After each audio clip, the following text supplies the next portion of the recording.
welcome everybody to the One Stage at a Time podcast, the podcast where we're playing through a video game every stage. No warps, no jumps, no nothing. I'm Aaron Neeson. I'm Andy Prem. And today we played through Tempest on Donkey Kong Country for the Super Nintendo Entertainment System. We certainly did. Andy, what did you think of Tempest? Well, I quite like this level. I say that about a lot of levels in this game. It's almost like you like the game. I enjoyed this game quite a bit. It's of a high quality. I like to play, to quote Garth from Wayne's World. Oh, I got that cut. So this is the second temple stage that we've experienced. Mm-hmm. The first being Millstone Mayhem in the previous world. Mm-hmm. And so we're in this temple level. There's more kremling architecture. We've got a lot of Gennadis inside millstones chasing us around. Mm-hmm. We've got kremlings jumping up and down. We've got some ropes hanging over pits that we're jumping across. Mm-hmm.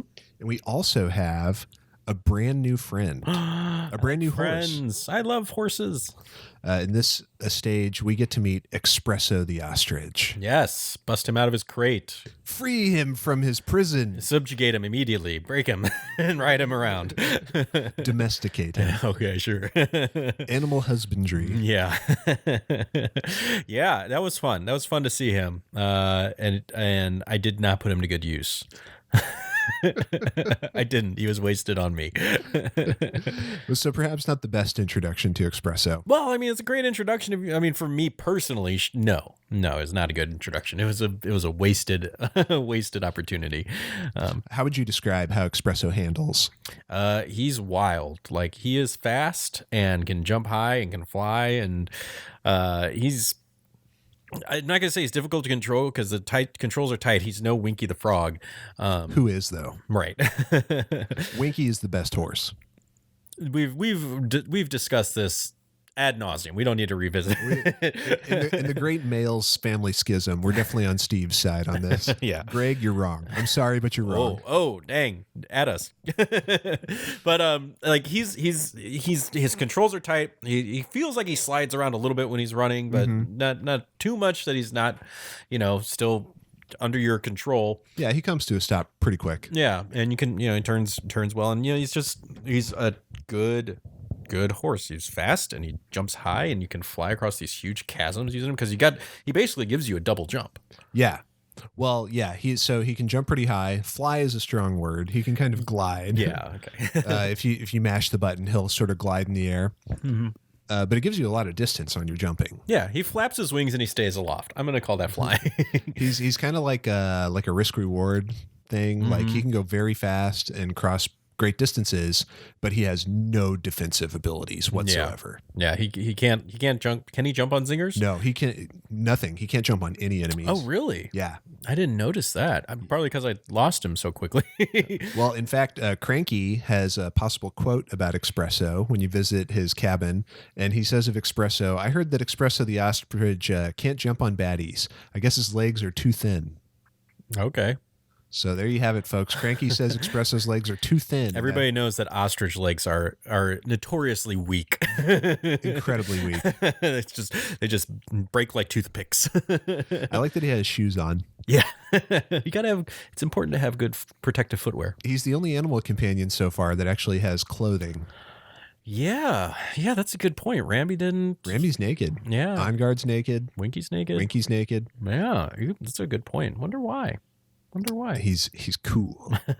He needs this turbo trainer so he can go fast. Does he have just like regular tennis shoes on? I didn't notice what they look like, or are they like bird foot shaped? No, they're just like regular tennis shoes or like running shoes. It's unsettling to think about. Bird with people or monkey feet. Maybe he has like bird feet, but like special orthopedic socks so that they fit into these human shoes. Maybe he does.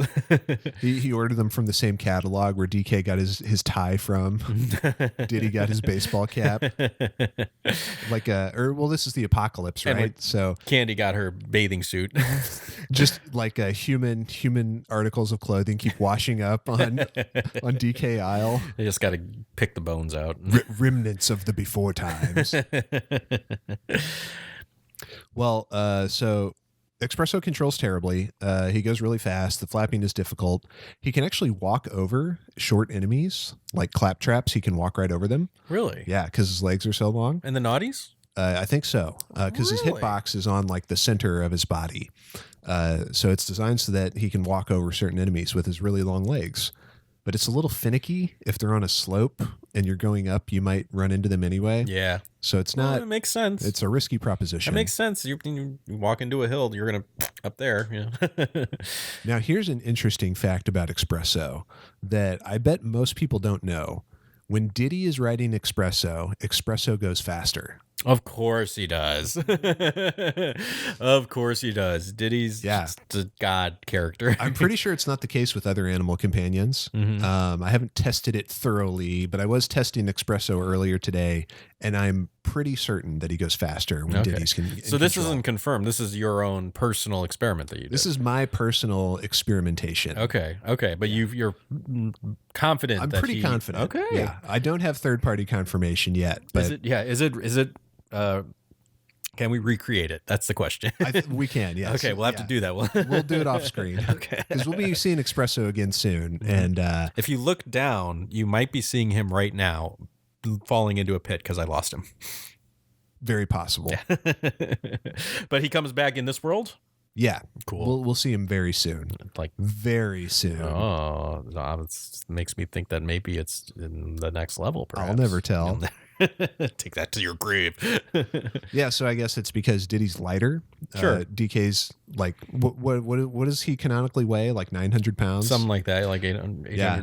I remember we had a bit of a disagreement about this because I had listed him as weighing like 400 pounds or something. You said like 300 pounds. Which is what a gorilla really weighs in real life. Yeah. But then you corrected me because like the official materials give his weight as like 800 or 900 pounds. Like I was ready to take your word on it, but I was at the same time I was like, that seems so light for Donkey Kong. Yeah. Like he's a monster. Well, and there's the so whole. I had to look it up. There's that idiom of like the 900-pound gorilla in the room. Mm-hmm. But yeah, I looked it up, and gorillas don't weigh nearly that much. Yeah, but I mean, they're still thick boys, thick boys and girls. They're big boys. Yeah.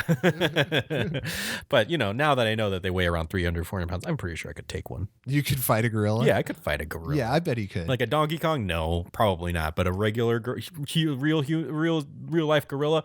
Oh yeah. You could fight a gorilla. Right in the face. Yeah, right in the face. Yeah, that makes sense to me. I'm glad you believe in me, Andy. It means so much. I believe in you. I want to see you fight a gorilla. Would you pay-per-view, maybe? Yes, we'll get a pay-per-view of you fighting a gorilla. Did you hear the story the gorilla about unscrews your head from your body? Did you hear the story about Mike Tyson, like trying to convince a zookeeper to let him go punch a monk or a gorilla or a chimp or something in the face? I think it would help with my anger management if you let me punch this gorilla. I can't remember the exact story, but it said that the gorilla made a face at him or something, so he wanted to go fight it. That gorilla was very disrespectful to me. I'd like to go and punch him in the face. So the zookeeper saved his life by not letting him. I don't know, man. Mike Tyson's a pretty rough character. Even Mike Tyson in his prime could not take a gorilla. The gorilla would rip his face off. I don't know. Even if you gave Mike Tyson boxing gloves. What if he was a biter, though. Mike Tyson fights dirty. So do gorillas. We've all seen the bite fight. So do gorillas. Let's resurrect Mills Lane so he can referee this match. And he'd allow everything, right? Because then the gorilla would fight him if he tried to stop him. Well, I mean, he DQ'd Mike for biting Evander Holyfield's ear. Right, sure. Twice As in the same match. Rightfully so. He did it. I love that he did it twice in the same match. Just wild. He didn't get disqualified the first time. You let him you give him an inch. You gave him a warning. Yeah. You got a warning. All right. Well, so that's Expresso the Ostrich, a new horse, a very good horse. The last horse that we'll see in this game. Yes, we've met them all now. There's one more animal companion, but we don't ride him. He's not a horse. I forget. Have we met this animal companion? Not yet. Okay. We'll see him in the next world. Okay. That's something to look forward to, listeners. I am looking forward to it. I can't remember what it is. Nobody tell him. I'll find out. Now, at this time, Aaron, I'd like to take you to another new segment Oh man, you got all these prepared. surprises planned for me. Here, I was just gonna be like, I'm gonna ask Andy who he'd cast in the Donkey Kong movie, and you got all this stuff prepared. The Rock. Of course you would. Duh. Who took my bananas? You took my bananas. Can you smell what the Kong is cooking? It's bananas. It's always bananas. It's bananas. I'm excited. What do you got here? This segment is called Collector's Corner. Oh. Collector's Corner. Okay. So in this segment, we'll talk about various collector's items related to the games. And this time I would like to highlight something called the Donkey Kong Country Competition Cartridge. Okay. Aaron, have you heard of the DKC competition cartridge? The DKC CC? Yes, the DKC CC. I'm now showing Aaron a picture of it. I can't say that I have. What is that? So the DKC it looks very similar to the regular cartridge. It does look very similar. There's the only difference is there's a little thing in the corner that says competition cartridge. So this was something that was done for a Blockbuster video game championship back in the 90s. I used to work for Blockbuster. I did too. That's right. I forgot about that. Different times though. We did not get to work together. No, yeah, we weren't brothers in arms. I was fired years before he started. I never got fired. I remember about it. Not from that job. So DKCCC was for this competition. It's basically a modded cartridge. The biggest difference is that there's a 5-minute time limit. When you boot the game up, it starts cycling through a random series of, I think, 5 to 8 levels that have been randomly selected from a pool of levels. So it's not every level in the game. And a score meter has been added, or I say meter, it's like, a number ticker that counts up. Everything you do gives you some amount of score. And the idea is to get as far as you can in 5 levels and build your score up as much as you can. Okay. So it was just used for this competition, I assume as like one segment of this competition. And afterwards, Nintendo got back all of these competition cartridges and sold them through the Nintendo Power catalog. Okay. Nowadays, it's a collector's item. Only about 2,500 of these were ever sold to the public. So there's not very many in existence, but they did create like an original box for it.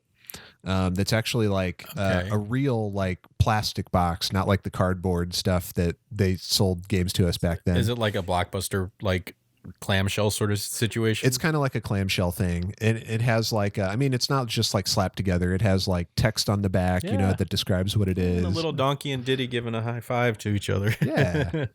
It's a real thing, folks. It's not just like some bootleg stuff. Yeah. It's it looks like it's selling for what I imagine it to be actually worth, like $32 on eBay. Yeah, for a collector's item. Yeah, I've seen it on eBay for like $30-ish. Yeah. It doesn't seem like it's super in demand, but it's a fun little thing to have if you can get your hands on one. That's about the size of it. Yeah. Now, there's these. It's hard to tell. These may be reproductions. I don't know for sure about that, but it's always possible that, when you're looking up old stuff like this on eBay, that it could be a reproduction. Carbon date the ink. Right. Because these SNES like reproduction carts are getting pretty sophisticated nowadays. I can imagine that they'd be pretty close to, yeah. It's amazing the technology we just have at our fingertips right now that was so hard to come by in the 90s. We're living in the future. I mean, I was amazed at my grandfather's camcorder back in the 90s. He brought it around. It was the coolest thing ever. And now it's on all of our phones and then the computers and everywhere. And yeah, man. Google's watching us all the time. I know. I kind of feel it's going to be weird when our generation's children grow up and every moment of their lives has been documented on Facebook and Twitter. Oh, they're not using Facebook. Well, you think Facebook will be dead in like 10 years? I think that already, I don't think it'll be dead in 10 years, but it's already getting to the point where it's just older people. Like kids don't use it. They're all on Snapchat, or I think Instagram is still, Instagram's still going. I mean, Twitter is the big one. Yeah. So, I mean, but I get your point. Yes. It's going to be I know kids right now don't exchange phone numbers. They're all just on Snapchat. Yeah. And they send messages through Snapchat. So they don't Interesting. Yeah. Isn't Snapchat dying though? I don't know. Didn't one of the Kardashians or something say Snapchat is done? I really don't know, man. I don't know. I was on Snapchat for 10 seconds. What about TikTok? TikTok is a thing. I also don't know what that is. Someone told me you're not allowed to use it because it's Chinese, though. Is it? It's not a racist thing, folks. It's like they're, anti-capitalist or something. It's like they're trying to destroy our society. And honestly, they should. Nah, I'm pretty sure every society on Earth deserves to be destroyed. We are a pro-President Xi podcast. Oh my God. Listen, Winnie the Pooh can get right out of here. So that what were we talking about? We were talking about the DKC CC. Right. Competition cartridge. Yes. Yeah, so this is something, people have it. It's been passed around. It is a somewhat rare piece of collector's memorabilia from this game, at least of durable stuff. I mean, there was fruit snacks made for this game, but obviously those have not stood the test of time. I don't know. I'd eat one. If we got our hands on one, I'd eat one. I would watch you eat it. You wouldn't join me in a fruit snack? No, like Greg Mails posted a picture of various weird food items that had to do with DKC. Yeah. Like that he had actually, like that he actually he has them. Yeah, like he has all this stuff in his closet. that tickles me that he just has a box of Donkey Kong Country stuff from the 90s. Yeah, it's a real treasure trove. Yeah, so we may revisit the Collector's Corner at some point in the future, but that's going to do it for today. I'm sure there's lots of weird, fun stuff out there that we can dig up about Donkey Kong Very Country. much so. Yeah. All right, Aaron. So 16? 17? Keep going a little bit. Unless, short. Yeah. Should we end it? I guess so. I don't know. Do you have anything else to say? I mean, I don't think I ever really talked about this. This level was a lot of fun. Temple Tempest. Back to the actual level. This level was a lot of fun. I lost the ostrich Expresso both times that I got him, but this level was pretty easy for me. Even without him, I did not find this level super challenging. Did you find it challenging? Not particularly. Okay. Yeah, I mean, you breezed right through it, and you found both bonus stages. Yeah. Oh, we should say there's 2 bonus stages in this level. Fairly easy to find. Well, I don't know. The first one's kind of tricky. You got to carry a barrel as you're being chased by a naughty and a millstone, and make some jumps, and then eventually get to a wall that you bust open. Yeah, I just ran into it, didn't I? Yeah, you didn't just go straight there. That's the advantage of Diddy. He holds it out right in front. And that one was a little crocodile guy, right? Little crocodile on the ground. Right. Yeah, where you bounce on the claptrap. And you do it enough times, and he spits out a bunch of bananas each time. And if you do it enough times, you win a prize at the end. Yeah, I didn't win the prize. He hit me. I forget what it is. He hit me. It's usually a token or a one-up balloon. Yeah, I didn't get it. He hit me. Towards the end, he got me. There's some of those where there's 2 claptraps, and I think in the level or in the couple levels ago, we saw 2 claptraps. There's even one with 3, I believe. Oh, yikes! Yes, we'll get there. And then the other bonus stage was there's a arrow of bananas pointing down into a pit as you're crossing over some ropes over a pit while being chased by a millstone. I put my trust in that arrow. Yeah, a lot of trust. Yeah, and it paid off. This game it usually doesn't troll you. If there's an arrow pointing someplace, there's usually actually something there. Yeah. Yeah, that was, usually. or if there's one little banana hiding down there. But at the same time, as you've said, this game will lie to you. Yeah, I mean, yeah, it will. Or at least it'll tempt you. Yes. Everything can be collected. There's nothing that's just a death trap in this game. But some of it is you probably shouldn't try to get it unless you have a death wish. Or you can do it. Unless you're Charles Bronson and you have a serious death wish. Hey, Diddy Kong, I'm going to go for that banana. I guess technically Bruce Willis now too, huh? Oh, yeah, he was in the Death Wish remake, wasn't he? Yeah, they did a remake of that. Was that terrible? I didn't see it. I heard it wasn't good, though. Yeah, it seems like it was probably terrible. Yeah, it seems like it. Does Bruce Willis make good movies anymore? I can't think of a good one he's been in a while. Yeah. Well, people said Glass was pretty good. No, Glass was awful. Split was good. Really? Because I heard Glass was pretty good. I was thoroughly disappointed, and I didn't see it. I'm just saying. I was hopeful after seeing Split, but Glass was M. Night back to form. Oof. Split was like, oh, this is the Sixth Sense M. Night again, and then more like M. Night Shyamalan. Yeah, you said it. Got him. But then Glass was back to Lady in the Water, Shyamalan. But gosh, there's a lady in the water. Oh geez, what am I gonna do? That's my Paul Giamatti. It's a great. You know what?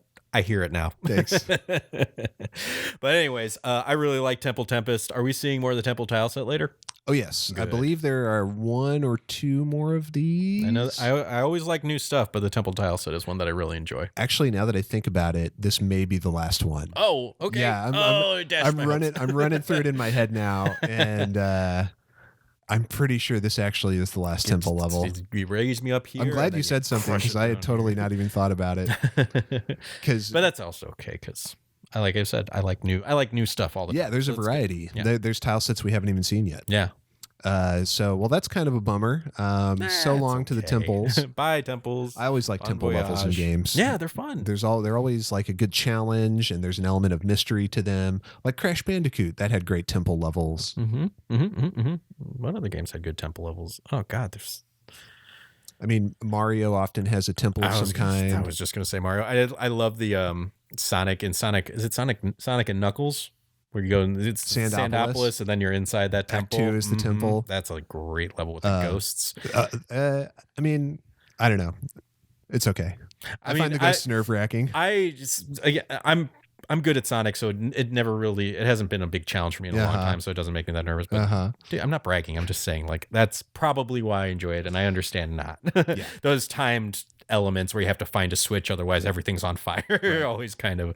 I like the music and the aesthetic a lot. I'll say that. Yeah, very cool. Also, Taz-Mania, great temple levels. Oh God, Taz-Mania! How could I not think of Taz-Mania? Oh, what a nightmare that game is! I can't wait till season 3 when we do Taz-Mania. I don't appreciate the threat. I feel threatened. I don't feel safe. You shouldn't. Oh no. No one's safe when Taz-Mania is. Who's a bigger menace? Taz, the Tasmanian Devil, or Donkey Kong? I would say Taz. Yeah? Yeah, I would definitely say Taz. He has more destructive capabilities. Because when he's in his spin, he can just go straight through like trees and metal. I mean, he can just rip through everything. Yeah, that's true. I watched some of those playthroughs, or at least the one playthrough that I've seen of somebody playing through Taz-Mania who knows what they're doing, and they just tear through everything. It's pretty insane. He's a monster. Yeah, yeah. But I mean, Donkey Kong learns his spin move at some point. That's true. Yeah. For Smash Brothers. For Smash Brothers. Yeah, he's got that helicopter spin. Yeah. Okay, so goodbye to the temple tile set. It's been fun. Next stop is Candy Save Point. Candy Save Point? Oh no, we're gonna do a whole episode just on Candy Save Point. I think it'd be a worthwhile investment of our time. No, the real next episode is Orangutan Gang. Oh man, I'm excited about this one. I don't remember any sort of. Are there orangutan enemies? Oh yes, I don't remember any of them from like previous playthroughs of any sort of Donkey Kong Country game or Donkey Kong Land. So I'm excited to see this. We're gonna meet a lost member of the Kong clan in the next episode. Are we really? Yeah, you're gonna like it. Cool. I am pumped. I really am. So look forward to that, listeners. We'll be back in your podcast feeds very soon with Orangutan Gang. Follow us on all the things. Go to onestageatatime.com and see where we are. And thank you for watching and listening. Thank you, folks. Yeah. You want to do the sign off, Andy? Save and continue.